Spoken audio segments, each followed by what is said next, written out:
Okay, good morning, everyone. We'll start now.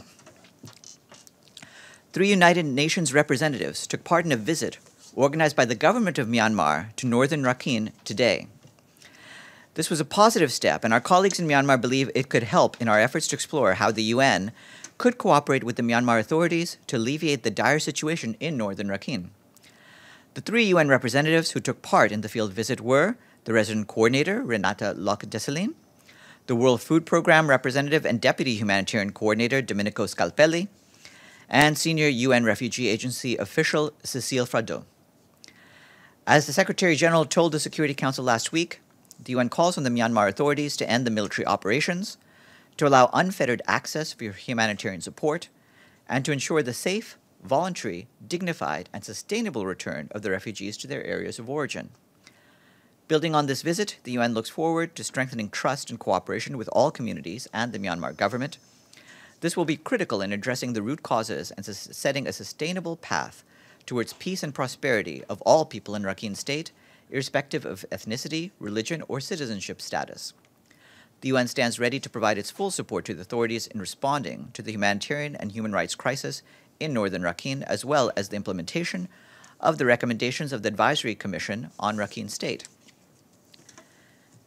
Meanwhile, Emergency Relief Coordinator Mark Lowcock and UNICEF Executive Director Anthony Lake began a 3-day visit to Bangladesh, where today they visited Cox's Bazar and saw for themselves the devastating humanitarian situation of Rohingya refugees. Since the 25th of August, the number of Rohingya refugees who have fled Myanmar for Bangladesh stands at 507,000. Aid agencies continue to work with the government of Bangladesh to scale up relief operations, with staff and supplies continuing to arrive in Cox's Bazar. UNICEF is launching an emergency $76 million appeal to help 720,000 children, Rohingya refugee children who arrived in Bangladesh recently, as well as those who came before the recent crisis, as well as children from vulnerable host communities.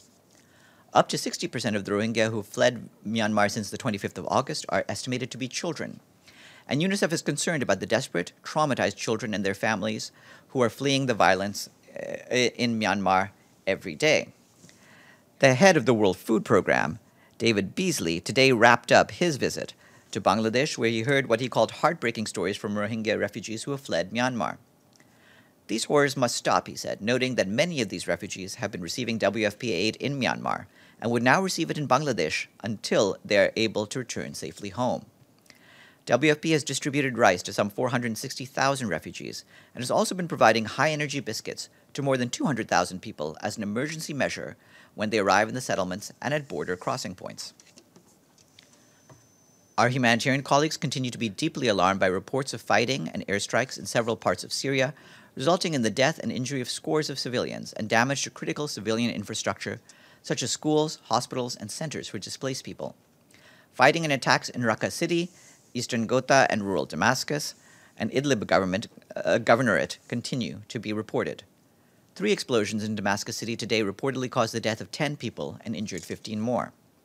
We remind all parties of their obligation to protect civilians and civilian infrastructure, including facilitating access to those in need in a regular, sustained, and impartial manner, in line with international humanitarian law and international human rights law. The head of the UN Migration Agency, William Lacey Swing, is in Yemen, where today he called on the country's authorities to step up access for aid workers. He stressed that nearly 80% of the population, or 21 million people, do not know where their next meal is coming from. Mr. Swing emphasizes the authorities' responsibility to give aid workers more access, including reopening the airport for deliveries, while the world has an obligation to help the Yemeni people. He also spotlighted the dangers faced by many of the 6,000 migrants who enter Yemen every month, few of whom realize the grave dangers they are likely to face, such as exploitation and abuse. You can read more online. As we made clear over the weekend, the Secretary General reiterates his strong support for the continuation of Kuwait mediation efforts aimed at bringing the crisis in the Gulf to an end. He expresses his gratitude for the personal efforts and initiatives of His Highness Sabah Al-Ahmed Al-Jaber Al-Sabah, the Emir of the State of Kuwait. The Secretary General calls on all sides to resolve their differences through negotiations in the spirit of good neighborly relations and respect. The United Nations stands ready to support such efforts. As we told you last week, in consultation with the government of Dominica, the humanitarian community launched a Hurricane Maria flash appeal for Dominica last Friday. The appeal seeks $31.1 million to reach 65,000 people, or over 90% of the population, who need immediate assistance from September to December of this year. Following the appeal, Emergency Relief Coordinator Mark Lowcock announced a $3 million allocation from the Central Emergency Response Fund to meet the most pressing needs of the impacted people. The funds will be jointly prioritized by UN agencies and humanitarian partners to kickstart response operations based on the frontline responders' rapid assessment of the damage and needs. These funds will not be enough to meet the needs of all the affected communities of Dominica. Further support is therefore urgently needed in the coming weeks and months to help rebuild people's lives and livelihoods. The World Food Programme announced today that it would cut food rations by 30% for the 420,000 refugees living in Dadaab and Kakuma camps in northern Kenya due to insufficient funding. WFP urgently needs $28.5 million to adequately cover the food assistance needs for the refugees for the next 6 months. WFP provides food assistance to refugees in Kenya as a combination of food and cash transfers sent via mobile phones used to buy fresh food items from local traders. Overall, refugees living in Dadaab and Kakuma camps will receive a food ration equivalent to 70% of their requirements, while keeping the cash transfers unchanged. In addition, WFP will not provide fortified flour to the general population, as the low stocks remaining will be prioritized for pregnant women and breastfeeding mothers through health clinics. The World Health Organization is rapidly scaling up its response to an outbreak of plague in Madagascar that has spread to the capital and port towns, infecting more than 100 people in just a few weeks.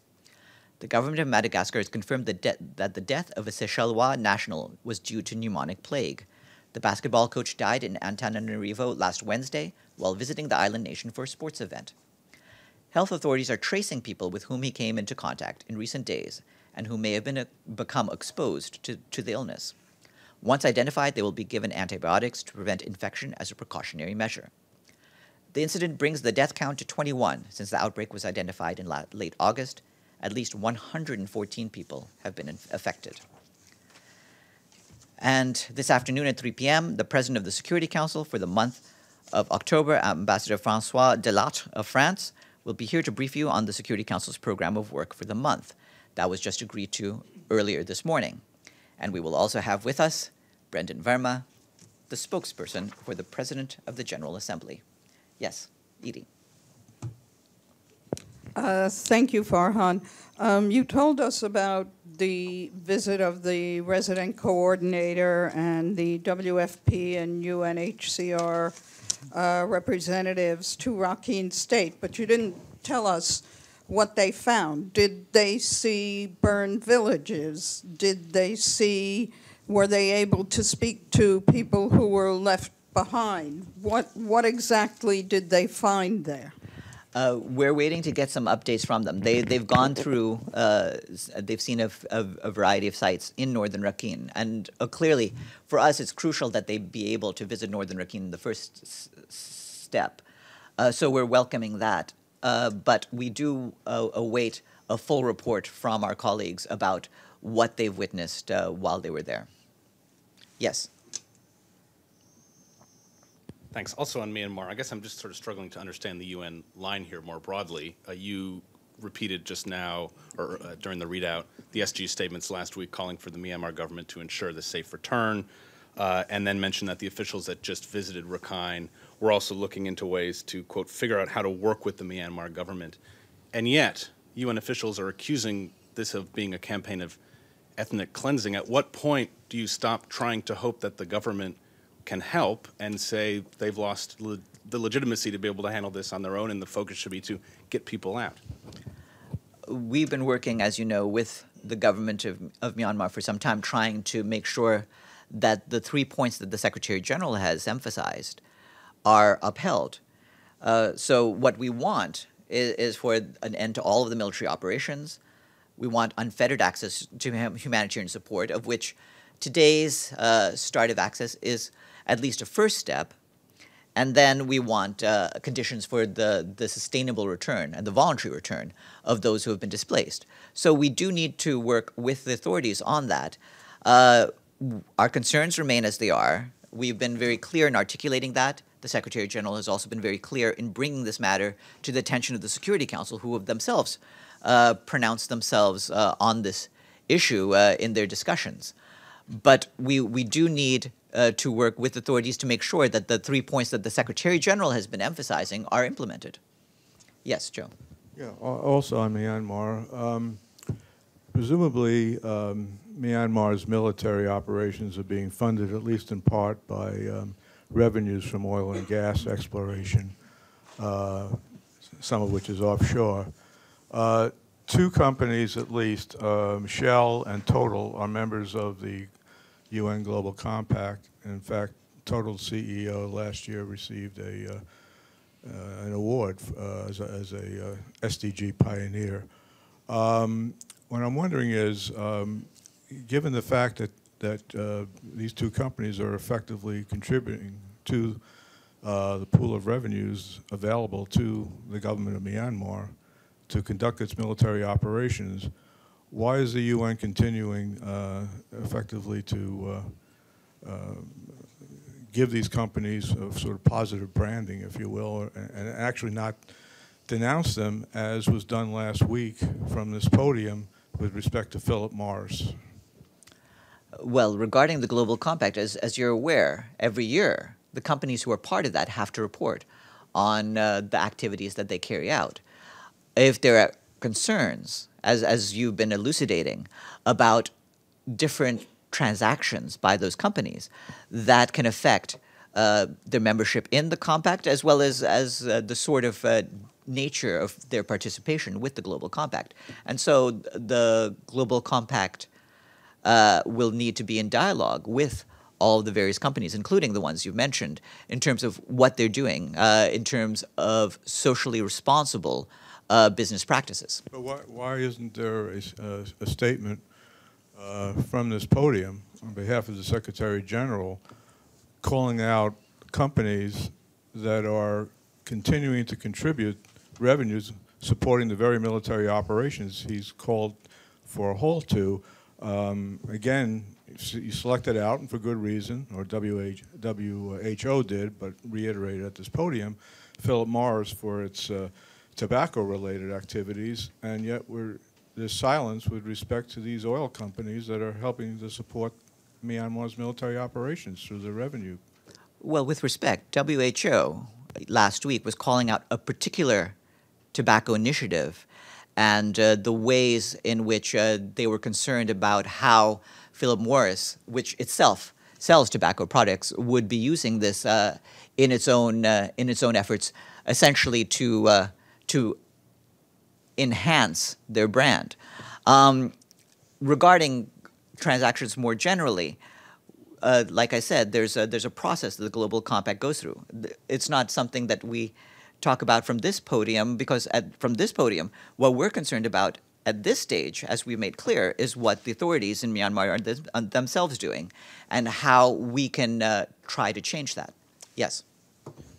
Speaking about future repatriation of the Rohingyas, has the delegation found any kind of response from the Myanmar government that they're willing to accept the Rohingyas back in the first place? Are they even willing to discuss that or talk about that? Well, that's nothing I can report on at this stage. Obviously, this is something we'll continue to push, but the response from the Myanmar authorities, you can ask them yourselves what their position is on this, but there's no progress to report on that at this stage. Yes, Nabil. Thank you, Farhan. Any updates on your humanitarian operations in Kurdistan, Iraq? Because, as you know, international flights cannot go there now, and I want to know, how are you conducting your humanitarian operations there? Well, first of all, one of the things I can say appreciatively is that the governments in Baghdad and Erbil both have been understanding and supportive of our humanitarian mandate and activities, and they've pledged to continue their support, cooperation, and facilitation. So we are working with them to make sure that we can continue to go about our humanitarian activities, but we are encountering cooperation from both of them. That the UN flights are still doing their operations in Erbil and Suleimaniya's airports? At this stage, on the humanitarian front, We continue our operations to serve the people who are most in need, including the many displaced people who are in the Kurdistan region of Iraq. We appreciate the assurances of support and full cooperation that we've received from the authorities in Baghdad and in the Kurdistan region to ensure that our work in all fields, in particular humanitarian affairs, human rights, development, and political affairs, will continue unhindered. Just to understand you correctly, do you mean that your flights are still landing in Kurdistan of Iraq? We have continued to receive the cooperation we need, and we hope and expect that it will go on. Yes, Farhan. On Cameroon, as you know, last Saturday, the government blocks media access in a restrictive English region. Is there any reaction from the SG, and when is the UN going to take action to end this clash between Francophone and English? Yes, we're very concerned about the developments over the past weekend. I do expect us to have a statement. I was hoping to have it by now, but I do not. So hopefully we shall have it a little while from now, a fuller statement of our concern. Yes. Thank you. Does the SG have any statements on the rampage that took place last night in Las Vegas? Yes, so he was certainly very shocked and alarmed by this horrific attack that took place in Las Vegas. The Secretary General will be writing a letter of condolence to the government of the United States to express our sorrow at the large number of killings. Do you Yes. consider this to be a terrorist attack? I wouldn't characterize it one way or another. Obviously, it's a horrific loss of life, and we stand against any such mass killings, regardless of what the motivation is. Yes. Yeah, does the Secretary General have any comment on the referendum held in Catalonia yesterday, and has he been in touch with the Spanish authorities on this? Regarding that, you're aware of what he said in the past. Beyond that, I can just say that the Secretary General trusts that the democratic institutions of Spain will find a solution. Yes, Joe.